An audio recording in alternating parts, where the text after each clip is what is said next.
What if you lost 5 fighter jets in 1 week? And your biggest rival didn't just celebrate. They animated it? No breaking news. No official statement.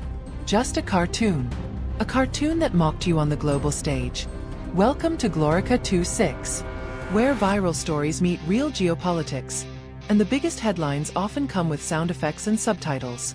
This is the story of how China released an animated parody video to mock India's claims after a deadly dogfight with Pakistan, and why this cartoon might be more powerful than you think.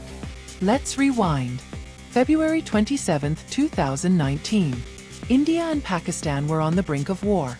After a terror attack in Pulwama killed 40 Indian soldiers, India retaliated with an airstrike deep inside Pakistani territory, targeting what it claimed was a major terrorist camp. Pakistan responded the next day. Aerial combat broke out over the line of control. In the chaos, India claimed it shot down a Pakistani F-16. Pakistan said it downed 2 Indian jets. 1 Indian pilot, Wing Commander Abhinandan Varthaman, was captured. Footage of him sipping tea in Pakistani custody went viral. India later confirmed the loss of 1 MiG-21, and Abhinandan was returned days later to a hero's welcome. But behind all the national pride and patriotic headlines, the truth about how many jets were actually downed remains murky. Fast forward to April 2024. 5 years later, out of nowhere, China releases an animated short film online. Not a documentary, not a political statement, a parody, a cartoon. It portrayed Indian fighter jets being shot down like ducks in a carnival game, pilots ejecting in slow motion, reporters confused, government officials stammering through press conferences. And yes, there was even a chicken in a pilot helmet. An apparent jab at India's aging fleet of MiG-21s, often dubbed flying coffins. The video wasn't subtle. It was loud, ridiculous, and unapologetically mocking. But why would China, which wasn't even part of the dogfight, create a parody video 5 years after the incident? The answer lies in soft power and sarcasm. China and Pakistan have long been close allies. They refer to each other as Iron Brothers. So when India and Pakistan clash, China doesn't need to step in militarily. It just needs to choose a side. And in this case, that side came with animation software and voice actors. But this video wasn't just about laughs. It was about undermining credibility. About making India look like the butt of a joke on the global stage. Because in the digital age, perception is power.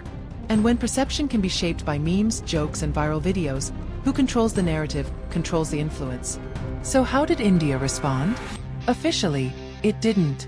No condemnation. No rebuttal. No counter-cartoon. But the Indian public? They weren't silent. Indian Twitter lit up with memes mocking China back. Some joked about Chinese drones malfunctioning. Others posted side-by-side comparisons of real fighter jets and toy-like animations. It was meme war. Digital, chaotic, and totally unregulated. This wasn't about military strategy. This was about information warfare. The kind fought on timelines, comment sections, and YouTube thumbnails. It's a new kind of battlefield, where missiles are replaced by memes, where airstrikes are followed by parodies, and where satire travels faster than statements from the UN. China didn't need to win a war. It just needed to win attention. And with this video, it did. It made people laugh. It made people angry. It made people talk. And that's all it needed to do. Because in a world flooded with content, what gets watched wins. For India, the challenge isn't just defending airspace anymore. It's defending narratives. Defending how the world sees you. When your rival is using comedy as ammunition. And let's be honest, that's harder than it sounds. Because fighting a joke doesn't make you look strong. It just makes you look triggered. This is the strange new era we're living in, where governments are investing not just in missiles, but in meme factories, where power isn't measured only in troops or tanks, but in views, shares, and likes. The Chinese parody may be absurd, but it's also smart. It distracts. It ridicules. It creates confusion and cracks in credibility. It takes real geopolitical tension and packages it into a joke.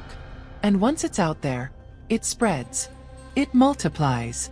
It mutates into hashtags, reactions, spoofs, and remixes. And the original message?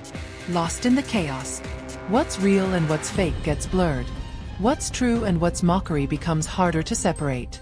This is mimetic warfare. And it's only getting started. So where does that leave India? It has the tech. It has the talent. It even has one of the largest media industries in the world. But it also has pride. And pride doesn't like being laughed at. So maybe, just maybe, the best way forward isn't silence. It's strategy. Not responding emotionally, but tactically. Because in this battlefield, you don't just need better weapons. You need better jokes. And if that sounds ridiculous, welcome to 2025, where memes are national security threats, where punchlines are policy tools, and where a cartoon can say more than 1,000 press conferences. The Chinese video might seem like a footnote in global politics, but it's also a sign of the times, of a world where information moves faster than missiles, and humor hits harder than headlines. So next time you scroll past a silly animation, ask yourself, is it just a joke? Or is it something else? This is Glorica 2.6, where we break down the world's biggest stories, frame by frame. Subscribe if you're ready for the next one, because geopolitics just got animated, and the drama never sleeps.